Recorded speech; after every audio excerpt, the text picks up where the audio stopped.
শুভ দুপুর সবাইকে। বাইরে প্রচণ্ড রোদ, তাই প্রচণ্ড গরম। আর গরম মানেই অনেক রকম সবজি।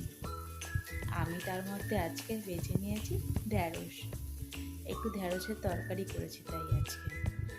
আর তার সঙ্গে আমার ভীষণ কাঁচা আম খেতে ভালো লাগে, তাই আমি একটু অল্প একটা ছোট্ট আম নিয়ে টক ডাল করলাম। এই আমটা শুধুমাত্র আমারই জন্য, তাই আর বেশি ঘাঁটাঘাঁটি নাড়ানাড়ি করলাম।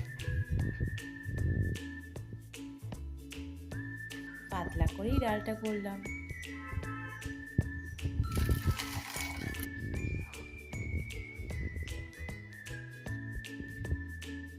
এই ডালটা একটু চুমুক দিয়ে খেলেও খুব সুন্দর লাগে, তাই একটু পাতলা পাতলাই রেখেছি বেশি করে।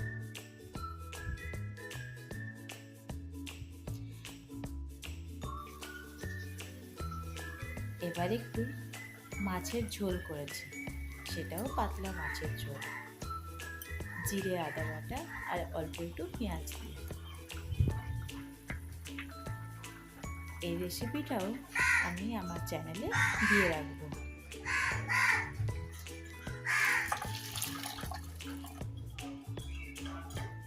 এবার আমি ভাতের থালাটা সাজিয়ে নেব। ভাত নিয়ে নিচ্ছি ঢ্যাঁড়সের তরকারি আর একটু স্যালাড করলাম। স্যালাডটা ভীষণ ভালোই লাগে।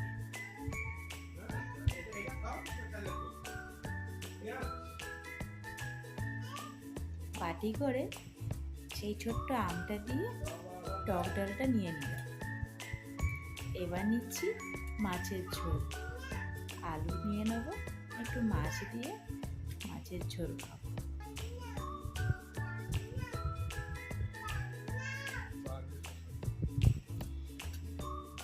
আগের থেকেই চাটনিটা বানিয়ে ফ্রিজে রেখে দিয়েছিলাম কয়েকদিন চলার মতো করে, তাই ফ্রিজ থেকে বার করে চাটনি নিয়ে নিয়েছি, সঙ্গে একটু টক দই।